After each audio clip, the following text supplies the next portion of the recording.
Como nós sempre dizemos, Deus ele se revelou a nós por meio de sua palavra, ou seja, por meio da escrita. Então nós temos que nos esforçar para irmos para o texto e buscarmos compreender o que Deus quis dizer por meio do seu servo. Eu sei que hoje há um repúdio total com relação a meditar nas Escrituras.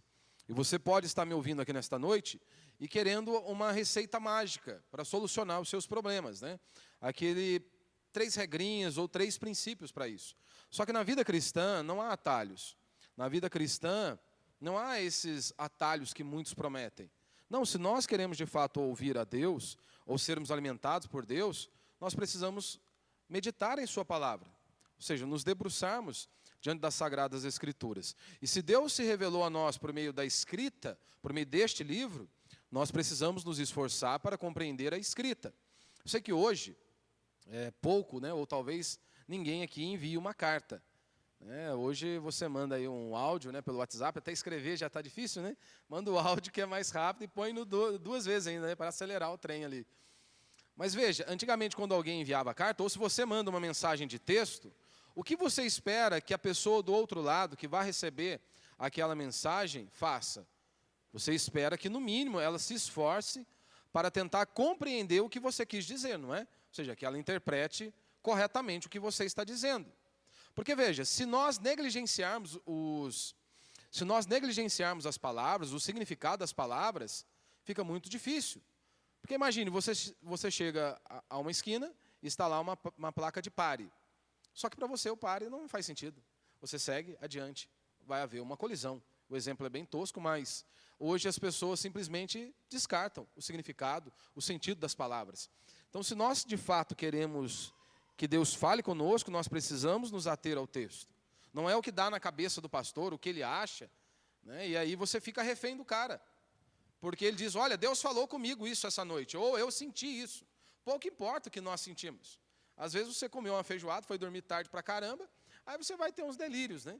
E aí eles dizem que foi Deus quem falou. E quem é você, quem sou eu para dizer, não foi Deus quem falou. Somos meros mortais. E aí então você, da mesma maneira que quando você envia um SMS ou uma carta a alguém e espera que ela se esforce para compreender o que você quer dizer, nós, quando vamos para a Escritura, nós precisamos prestar atenção no texto bíblico, pois afinal é por meio dele que Deus irá falar conosco. E então nós precisamos nos ater ao sentido das palavras, o que o autor está frisando.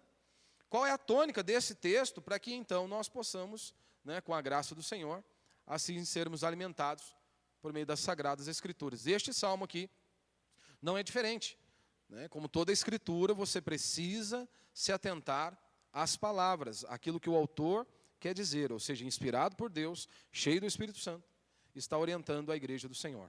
E quando nós vamos para os salmos, este salmo aqui também, mais uma vez, é uma oração. E Asaf, ele está levantando o seu clamor a Deus por restauração. E uma das tônicas aqui no texto, tanto que é o tema da minha mensagem aí, Senhor, ó Deus, né, restaura-nos, né? Ou restaura-nos, ó Deus. Ele vai repetir isso pelo menos 3 vezes, com algum acréscimo com relação à pessoa de Deus. Mas este é o clamor dele, restauração.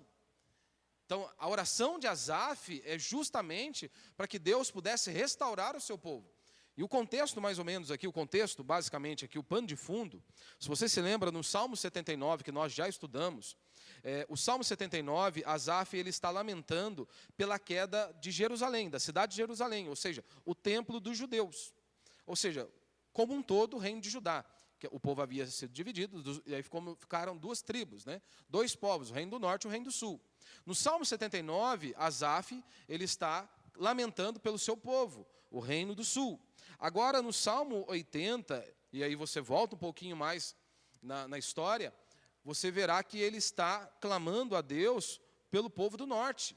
Que é claro, eles haviam ali algumas desavençazinhas, havia uns dissabor no meio, mas você verá pelo texto que ele diz, olha, Senhor, até quando o Senhor vai ficar contra o seu povo? Ou seja, mesmo em meio àquelas algumas desavenças, algumas pendenguinhas que havia ali entre o norte e o sul, ele diz, nós somos o teu povo. Estende a tua mão sobre nós, tem misericórdia de nós precisamos do Senhor. Então, basicamente, esse é o pano de fundo, e nós podemos dividir este salmo aqui, se Deus assim nos permitir, em pelo menos 4 pontos, né? Nós vemos ali o Deus a quem se ora, que é descrito do verso 1 ao verso 3. Nós vemos a motivação de quem ora, que é do verso 4 ao verso 7, que é no caso ali Asaf. Qual é a motivação de Asaf ao apresentar a sua oração a Deus? Nós vemos também do verso 8 ao verso 15 a perplexidade de quem ora, ou seja, Asaf ele mostra que ele está perplexo diante daquela situação, diante daquele cenário. E culmina com o verso 16 ao verso 19, a esperança de quem ora, né? Onde ele deixa aí de maneira muito clara com relação a isso. Então vamos para o texto, vamos ler aí o texto. Ó pastor de Israel, dá ouvidos, tu que guias José como um rebanho, que estás entronizado sobre os querubins, mostra teu esplendor. Então aqui, logo de cara, ele coloca Deus como um pastor, que está ali para conduzir o povo, que está ali para conduzir as suas ovelhas. Isso era um cenário muito nítido para eles. Mas ele não apenas descreve Deus como um pastor, que está ali apacentando, cuidando, mas ele descreve Deus também como um ser totalmente poderoso, o que estás entronizado sobre os querubins. Mostra teu esplendor, mostra a tua força. E aí no verso 2 nós vemos que tratava-se do povo do norte por conta dos nomes descritos. Diante de Efraim, Benjamim e Manassés, desperta o teu poder e vem salvar-nos. Ou seja, ele está clamando a Deus, para que Deus mostre o seu poder, para que Deus pudesse resgatá-los. E aí, o verso 3 ele diz, ó Deus, restaura-nos, faz resplandecer o teu rosto, para que sejamos salvos. A ideia de resplandecer o rosto é, Deus, torne-se favorável a nós, que a tua bênção esteja sobre nós. Não é isso que nós vemos lá em Números capítulo 6? Né? A bênção descrita, resplandece sobre nós a tua luz, ó Deus. Que a luz do teu rosto resplandeça sobre nós. Então no verso 3, no verso 7, no verso 19, você vai perceber esta tônica no texto, onde ele repete as mesmas coisas, porém com um acréscimo. Repete o final, mas há um acréscimo com relação à pessoa de Deus. No verso 3 ele diz, ó Deus, restaura-nos. No verso 7 ele diz, ó Deus dos exércitos, restaura-nos. No verso 19 ele diz, Senhor Deus dos exércitos, restaura-nos. E por aí vai. Verso 4. Ó Senhor Deus dos exércitos, até quando te indignarás contra a oração do teu povo? Tu, os que alimentaste com pão de lágrimas, e para beber deste-lhes lágrimas à vontade. Tu nos fazes objeto de chacota entre nossos vizinhos, e nossos amigos zombam de nós no meio deles. Então veja aqui, o que ele está descrevendo é, eles estavam sofrendo por conta dos assírios. Mas em última instância, ou melhor, ele não enxergava os assírios apenas. Ele estava enxergando, e o povo de Deus enxergava, que era a mão de Deus pesando sobre eles. E é claro que há todo um contexto, porque na nossa mentalidade é impossível Deus fazer isso. Deus punir. É porque nós temos uma referência errada. É óbvio que ele tem que punir. Se ele é bom, ele precisa punir a maldade humana. E o povo estava sofrendo justamente por conta dos seus pecados. E não mudou, não mudou. Hoje nós também sofremos por conta dos nossos pecados. E as atrocidades que esse povo cometeu, o povo do norte cometeu, eram gigantescas. Se você não leu o livro de Reis, leia o livro de Reis e você verá ali alguns dos absurdos que eles fizeram.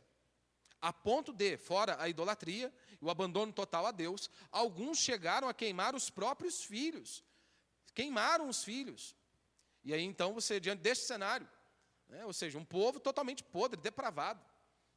E aí Deus está punindo o seu povo. E ele enxergava justamente isso. Tu nos fazes objeto de chacota entre os nossos vizinhos. Ou seja, era a mão de Deus. Verso 7. Ó Deus dos exércitos, restaura-nos, faz resplandecer o teu rosto para que sejamos salvos. Trouxeste uma videira do Egito, expulsaste as nações e a plantaste. Aqui você vê a indignação dele, né? Tu lhe preparaste um lugar. Ela lançou profundas raízes e encheu a terra. Os montes cobriram-se com a sua sombra. Os cedros de Deus com os seus galhos. Ela estendeu sua folhagem até o mar e os seus brotos até o rio. Porque derrubaste suas cercas, para que todos os que passam pelo caminho colham suas uvas. O javali da floresta a devasta, e os animais selvagens alimenta-se dela. Ó Deus dos exércitos, volta-te, nós te rogamos, atende do céu, vê e cuida dessa videira, a videira que tua mão direita plantou, ou seja, o teu povo, o ramo que fortaleceste para ti, está queimada pelo fogo, está cortada. Eles perecem pela repreensão do teu rosto. Que a tua mão esteja sobre o que está ao teu lado direito, sobre o filho do homem, que fortaleceste para ti. Então, não nos afastaremos de ti. Vivifica-nos e invocaremos o teu nome. Senhor, Deus dos exércitos, restaura-nos, faz resplandecer o teu rosto, para que sejamos salvos.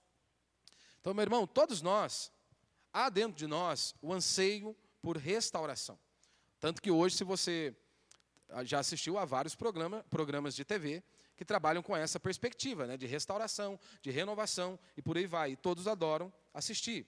Então, a restauração, de alguma forma, é o que todos nós almejamos. Lá no fundo do coração. Lá no fundo. Nós almejamos isso. Sermos transformados. E especialmente aquela pessoa que foi até o fundo do poço. Aquela pessoa que já experimentou o pior desta vida. Aonde já se deparou com a angústia, com a aflição, com uma vida sem sentido, sem significado, sem propósito, que já procurou isso em muitos lugares e não encontrou. Então nós podemos testificar, ou você mesmo que está aqui nesta noite, em algum momento da sua vida você já pode testificar isso, já provou disso. Aonde você disse, eu fui fundo demais, eu fui longe demais. Todos nós buscamos uma restauração, seja por conta de uma decepção, por conta do desespero, por conta de uma deformação. É aquele estágio onde você chega e fala, nossa, eu fui longe demais. Essa estrada não tem mais volta, esse caminho é um caminho sem volta. Eu estou completamente perdido, o que eu fiz da minha vida? Ou aquela pergunta, o que eu preciso fazer para completar ou para consertar a minha existência?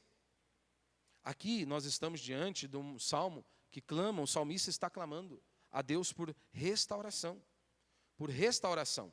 Tanto que nós vemos esta tônica, né, repetida de maneira exaustiva nos 3 versos que eu frisei aqui, no verso 3, no verso 17 e no verso 19. No verso 3 ele diz, restaura-nos, ó Deus. No verso 7 ele diz, restaura-nos, ó Deus dos exércitos. E no verso 19 ele diz, restaura-nos, ó Senhor, o Deus dos exércitos. Então você vê que em cada súplica ele acrescenta algo mais sobre Deus. Ou seja, primeiro é Deus, restaura-nos. Deus dos exércitos, restaura-nos. E ó Senhor, Deus dos exércitos. Você vê ali um aumento gradativo. O que isso tem a ver comigo e com você? Ou seja, quanto mais Asaf orava e meditava, porque o salmo é isso, ele está orando a Deus. E quanto mais ele orava, quanto mais ele meditava, mais aumentava esse conhecimento de Deus, e automaticamente, se aumenta o conhecimento de Deus, aumenta a nossa confiança, aumenta a nossa esperança.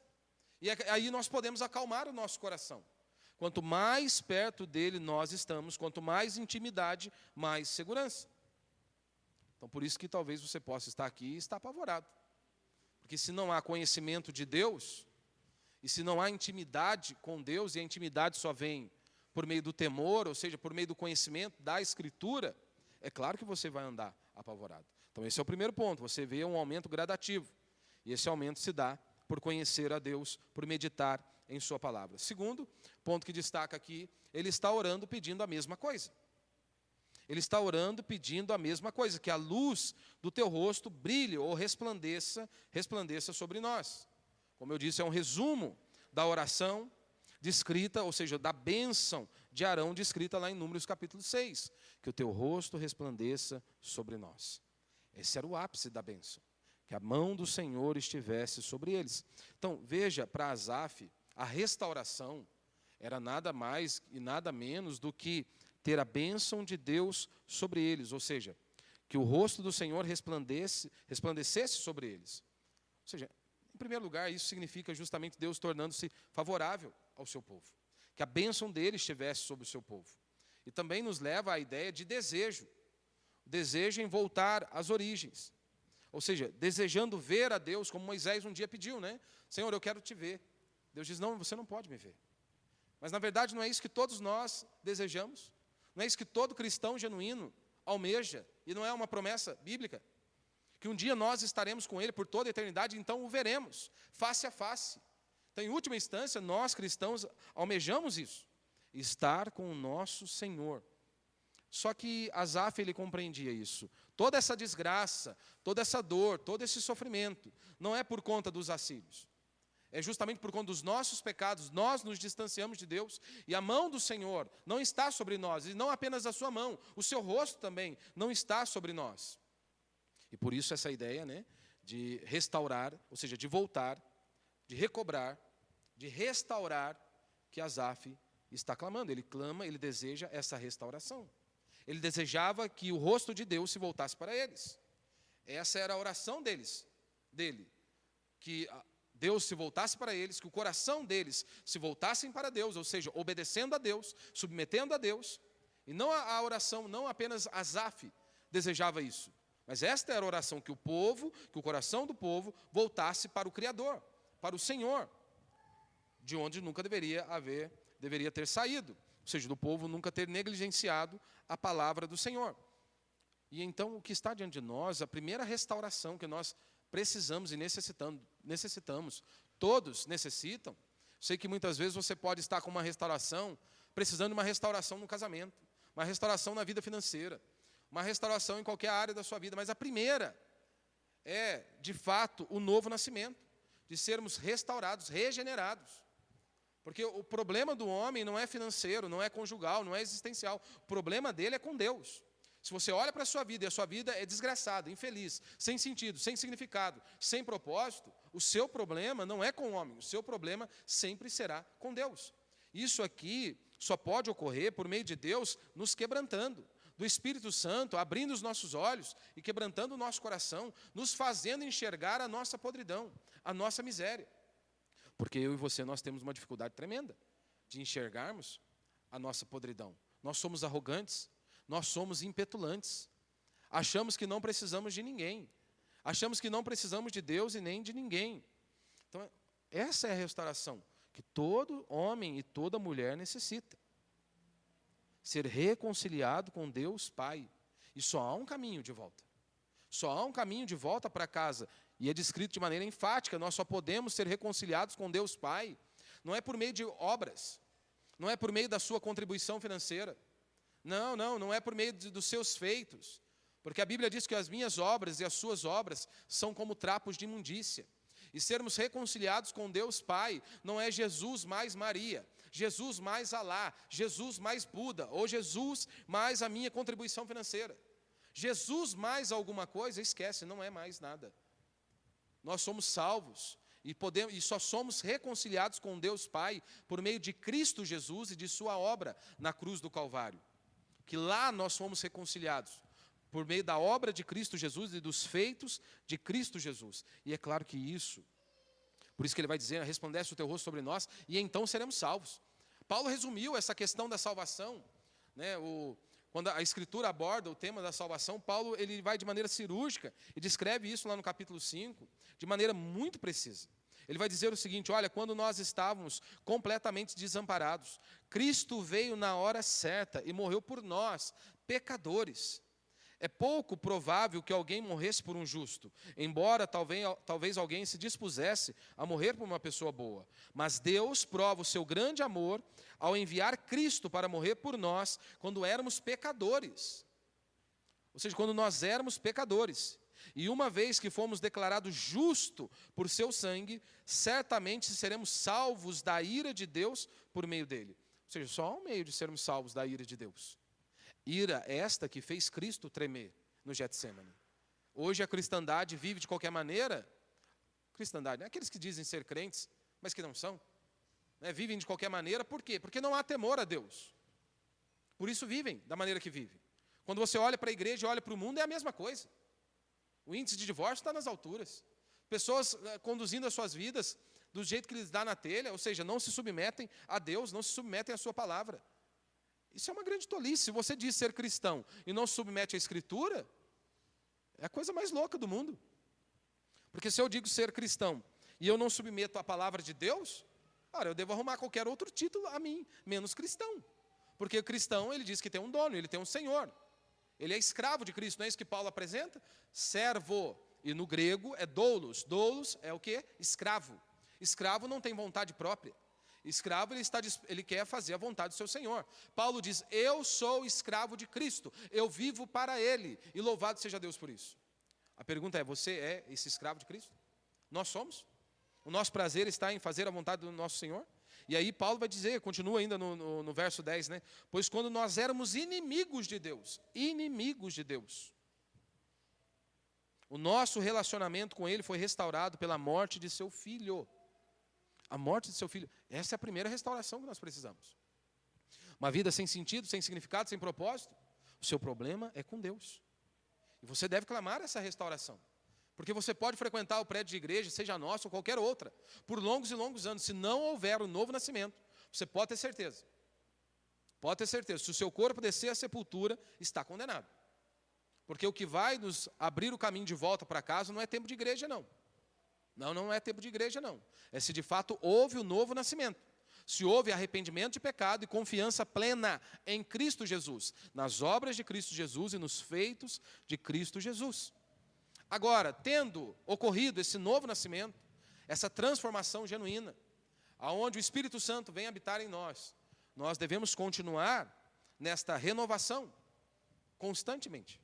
Ou seja, uma constante renovação. Ou seja, uma incessante transformação.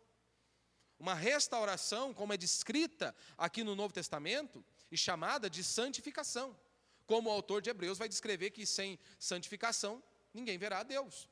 Ou seja, após termos sido reconciliados com o Pai, por meio da obra de Cristo, nós entramos neste processo de santificação. De dia após dia, sermos lapidados por Deus, para que possamos nos parecer com Cristo. E aí então nós podemos seguir com esta ótica, né? Essa é a primeira restauração que eu preciso, é nascer de novo. É o Espírito Santo habitando em mim. E aí então nós seguimos para a explanação aí do texto, esse anseio, esse desejo, né? O Deus a quem se ora, como nós vemos aí do verso 1 ao verso 3, né? Ó pastor de Israel, dá ouvidos, tu que guias José como um rebanho, estás entronizado sobre os querubins, mostra teu esplendor, diante de Efraim, Benjamim e Manassés, desperta o teu poder e vem nos salvar. Ó Deus, restaura-nos, faz resplandecer o teu rosto, para que sejamos salvos. Então lembre-se, meu irmão, o salmo é uma oração de restauração. E aqui, Deus é descrito, aqui pelo menos de duas maneiras. Se você percebeu, no verso 1 ele descreve Deus como um pastor, o pastor de Israel. A segunda descrição que ele dá é de Deus como soberano, sobre tudo e sobre todos. Aquele Deus que se assenta no trono, que está acima de tudo e de todos. Então veja, ele chama a minha e a sua atenção para esse contraste. Deus, ao mesmo tempo que ele se mistura ali com as suas ovelhas, que ele está ali cuidando das suas ovelhas, que ele está ali para guiar as suas ovelhas, para proteger as suas ovelhas, ele está reinando de maneira soberana e gloriosa sobre tudo e sobre todos. Essa é a perspectiva que ele coloca. E esse é o equilíbrio que nós devemos buscar. Porque às vezes nós estamos apenas com o Deus soberano sobre tudo e sobre todos. Mas nós esquecemos que Ele é o nosso pastor, que cuida, que protege, que nos ama, que nos consolida, que vai nos consolando a cada dia. Então veja, o soberano se dispõe a servir. O soberano se dispõe a cuidar. O soberano se dispõe a proteger. Ou seja, de uma forma pastoral. De uma forma pastoral. Pense aqui, né, na característica das ovelhas. As ovelhas são toscas, né? A ovelha, via de regra, ela é teimosa. Tem até um vidinho circulando na rede aí. Colocaram lá assim, o pastor do lado, né, e a ovelhinha, né? Falando, deixa comigo, pastor, eu sei que eu vou fazer. Ela pula direto no buraco lá da churrasqueira, da chaminé, sei lá o que é, né? Não, deixa que eu sei que eu estou fazendo. Vai lá mergulhar no pecado, né? Via de regra é isso que acontece. A ovelha ela é teimosa. Mas ao mesmo tempo que ela é teimosa, ela é totalmente dependente do pastor. Totalmente dependente do pastor, se formos destacar apenas essas duas características dela, né? Mas veja, e aí nós temos a paciência e a compaixão do santo e todo-poderoso Deus, o soberano, o Rei dos reis e o Senhor dos senhores. E não é assim que Deus lida comigo e com você? Quanta paciência Deus tem comigo e com você? Paciência esta que nós não temos, às vezes, 1% com o nosso próximo. Imagine se Deus fosse te fulminar no seu primeiro erro. Como seria? Porque não é assim que nós queremos lidar com as pessoas? Não é assim que você quer lidar, por exemplo, com o seu cônjuge? No primeiro erro, mais uma vez, de novo, a mesma coisa. A mesma coisa. Então ele enfatiza esse cuidado pastoral de Deus, né, de Deus cuidando do seu povo, apacentando o seu povo, e mostrando também o seu poder, para que Deus fosse glorificado. Porque veja, que Deus é esse? Quem que é poderoso, mas ele tem compaixão? Porque é difícil nós vermos isso, né? Porque via de regra, o poderoso ele não tem compaixão. E quem tem compaixão, via de regra, não é poderoso. Mas ele descreve Deus desta maneira. Ele é poderoso e ele é misericordioso. Ele tem compaixão do seu povo. Ele cuida do seu povo e o seu nome há de ser glorificado por conta disso.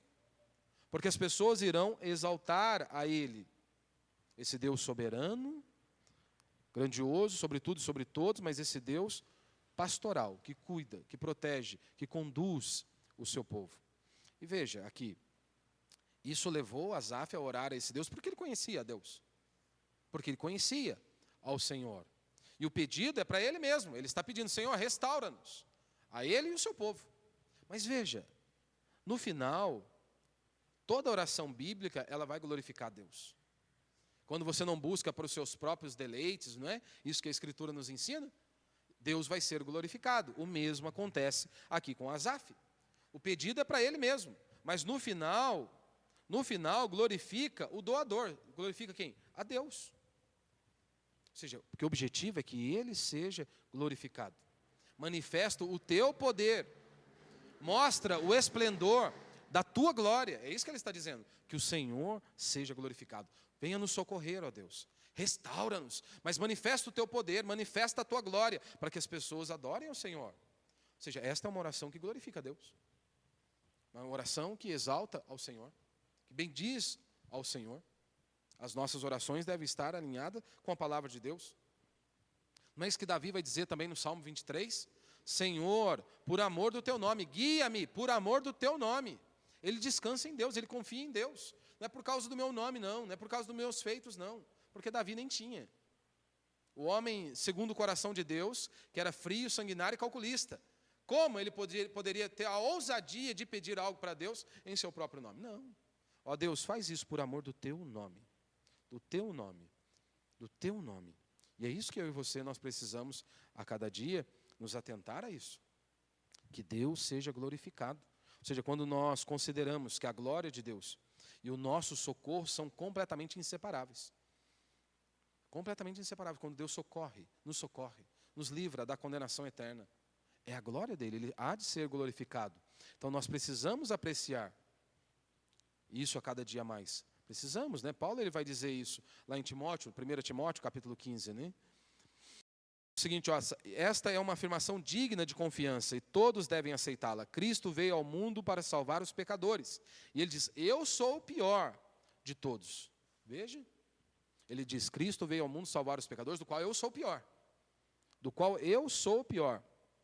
Mas foi por isso que eu, o pior dos pecadores, recebi misericórdia. Para quê? Qual que era o objetivo? Para que Paulo se glorificasse, se exaltasse? Não. Ele diz, olha, mas foi por isso que eu, o pior dos pecadores, recebi misericórdia. Para que assim Cristo Jesus mostrasse, ou seja, manifestasse a sua glória, o quanto ele é paciente. Ou seja, Cristo nos resgatou e Deus é glorificado por meio dessa obra. É isso que Paulo está dizendo. E ele conclui, né? Olha, de modo sirvo de exemplo a todos que vierem a crer nele para a vida eterna. Mas ele conclui, honra e glória a Deus todo sempre. Ele é o Rei eterno, invisível, imortal. Ele é o único Deus. Ou seja, ele nos restaura, ele nos salva da condenação eterna, o pior dos pecadores, para que ele seja exaltado, para que ele seja glorificado. Asaf, como eu disse a você, se você quiser aprofundar mais nessa história, vai lá para 2 Reis, capítulo 17 na sua casa, ou do capítulo 12 em diante, você vai perceber um pouco de como era esse povo do norte. E aí, mas como Asaf ele não se detém aqui, eu também não vou me deter. Mas veja, ele ora a Deus por conta do seu conhecimento. Então o conhecimento de Deus o levou até o Pai. O conhecimento que ele tinha de Deus o levou até o Senhor, até buscar a Deus. E veja, não é isso que acontece? A falta de conhecimento do povo de Deus sempre levou o povo a abandonar a Deus, não foi isso? Todas as vezes que o povo abandonava o Senhor era o quê? Falta de conhecimento. Não é isso que Oséias vai dizer? Olha, o meu povo se perde por falta de conhecimento, por falta de sabedoria. Quanto mais conhecimento de Deus, mais perto nós estamos dele. Quanto mais distante, quanto mais falta conhecimento, mais distante nós estamos dele. E a falta de conhecimento, ela vai te destruir por completo, em todas as esferas da sua vida. Se falta conhecimento, pode ter certeza que vai sobrar desgraça. Se falta conhecimento, vai sobrar desgraça. Então, a oração de restauração, ela tem o começo e o sustento, e se sustenta nesse conhecimento de Deus, de quem Deus é. Por isso que ele está pedindo restauração, porque ele conhece a Deus. Ele sabe quem Deus é, ele conhece o Senhor, e por isso, então, ele ora a Deus, ele sabe como Deus age, como Deus já havia cuidado do seu povo, e por isso ele está ali buscando ao Senhor. Oséias vai dizer isso: conheçamos e prossigamos em conhecer ao Senhor. Então nós não podemos, na vida cristã, nós não podemos estagnar, podemos parar. Porque quanto mais conhecimento de Deus você tiver, mais seguro você vai estar. Quanto mais conhecimento de Deus, mais intimidade com o Senhor e mais seguro eu tenho, mais segurança eu tenho, ou seja, mais essa sensação de segurança de que Deus está no comando, que Deus está no controle, que eu posso descansar e eu posso me achegar a Ele porque eu o conheço. Segundo, a motivação de quem ora.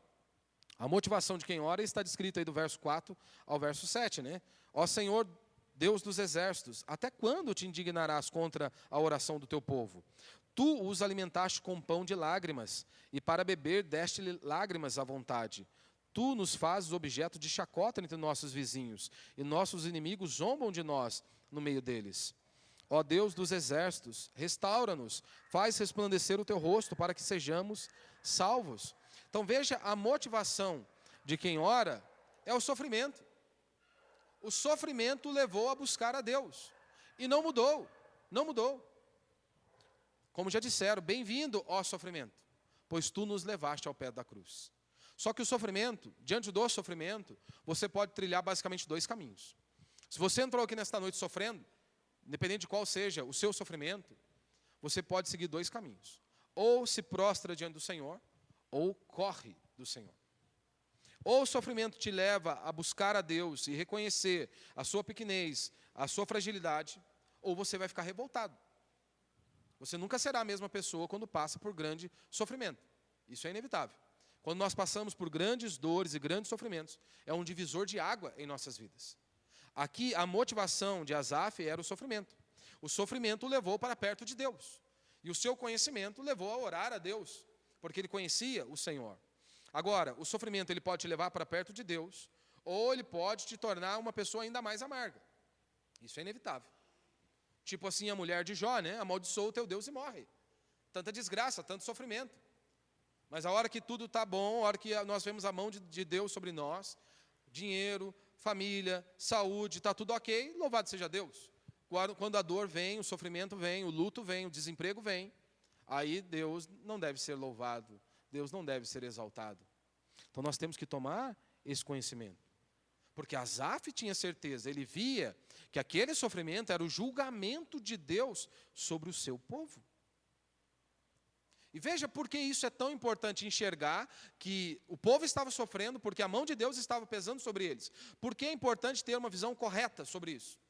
Ora, porque ele tinha um entendimento correto de que nós estamos sofrendo por conta de Deus. Então, o único caminho para a restauração é buscar a Deus. Ou seja, a mão dele está pesando sobre nós. Para nos vermos livres desse sofrimento, nós temos que recorrer a ele. Não é o rei da Síria. Não. É Deus, nós precisamos clamar a ele. Ou seja, ele consegue enxergar a mão de Deus em meio a esses sofrimentos. Você consegue enxergar a mão de Deus em meio aos seus sofrimentos? Em meio às enormidades da vida, às dificuldades da vida? Você consegue enxergar ali Deus agindo?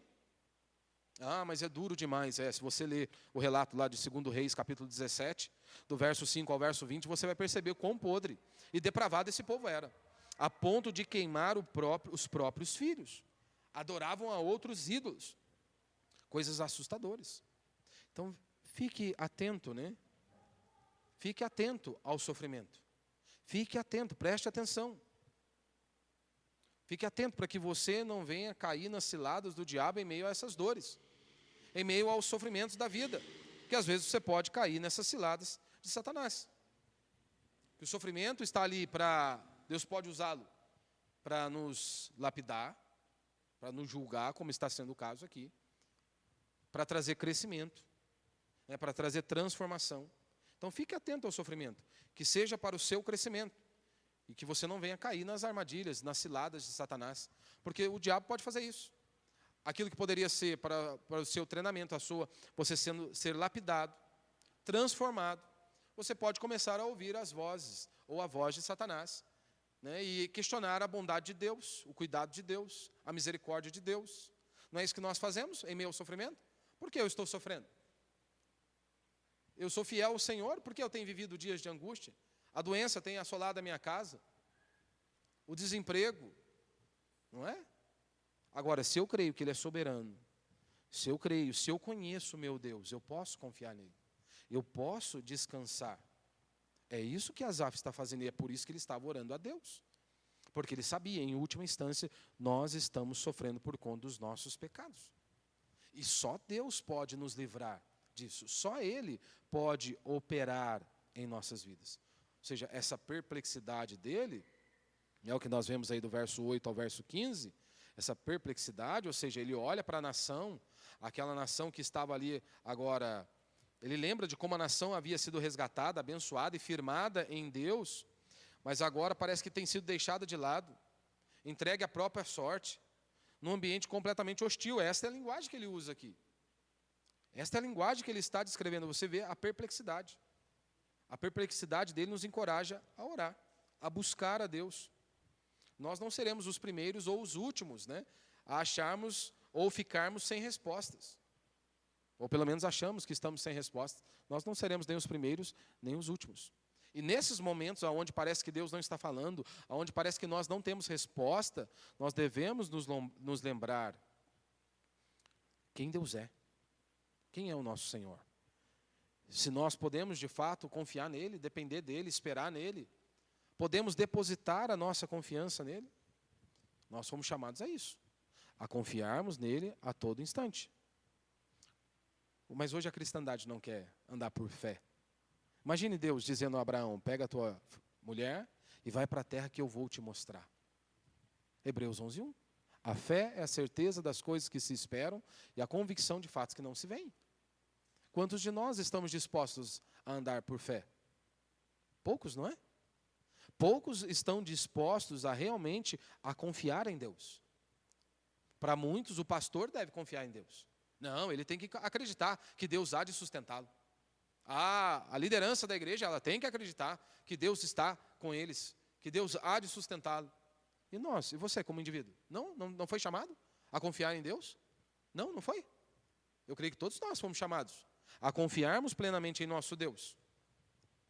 A perplexidade dele nos leva a isso, a orar pelo povo de Deus, pela igreja do Senhor. E não apenas a nossa denominação, pela igreja do Senhor que está esparramada pelo mundo inteiro.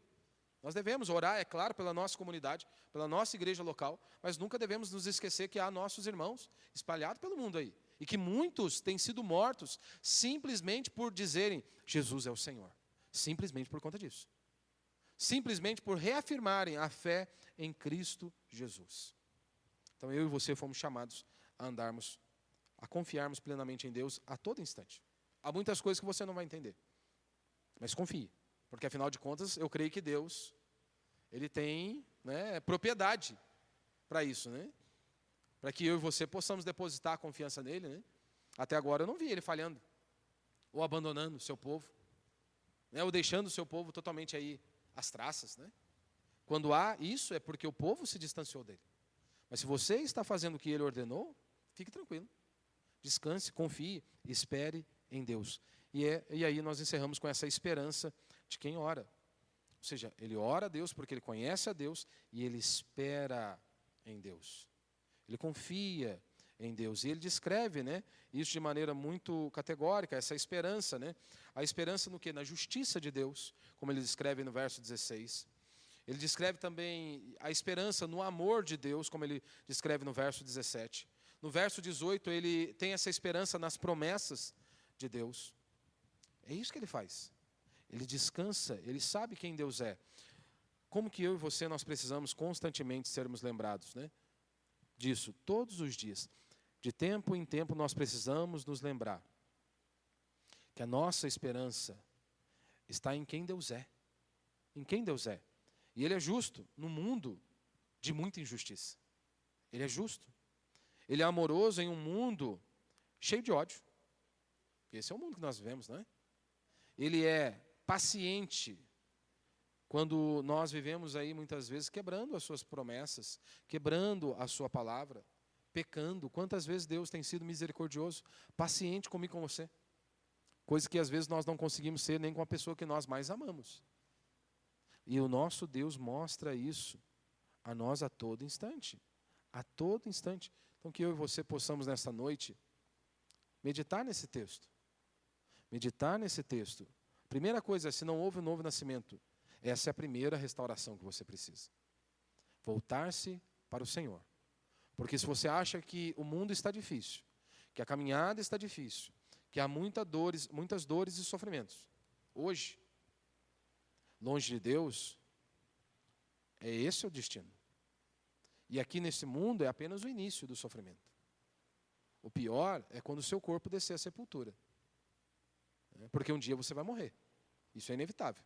Um dia, todos nós iremos partir. E aí? Aonde você vai passar a eternidade? Uns para o tormento eterno e outros para a vida eterna. E só estarão para a vida eterna, ou herdarão a vida eterna, aqueles que foram lavados e remidos pelo sangue do Cordeiro. Nesta vida. Não há purgatório. Não, não há. Esquece essa ideia de purgatório. A Escritura não descreve nisso. Jesus falou sobre a morte. Jesus falou sobre vida após morte. E ele descreveu de maneira clara. Você pode discordar do texto. Você pode fazer qualquer vista grossa. Mas o texto é claro. O corpo desceu à sepultura condenado, está condenado. O corpo desceu à sepultura justificado, está justificado. Não há meio termo. Ou está condenado, ou está justificado. Depois que você morreu, esquece. É o que você faz com as oportunidades que Deus te deu. Hoje, mais uma vez, Deus está te confrontando por meio das Escrituras. Que os seus ouvidos estejam atentos, que os seus olhos estejam abertos e o seu coração quebrantado para se dobrar diante do Rei dos Reis, do Senhor dos Senhores. Vamos ficar de pé, vamos orar a Deus.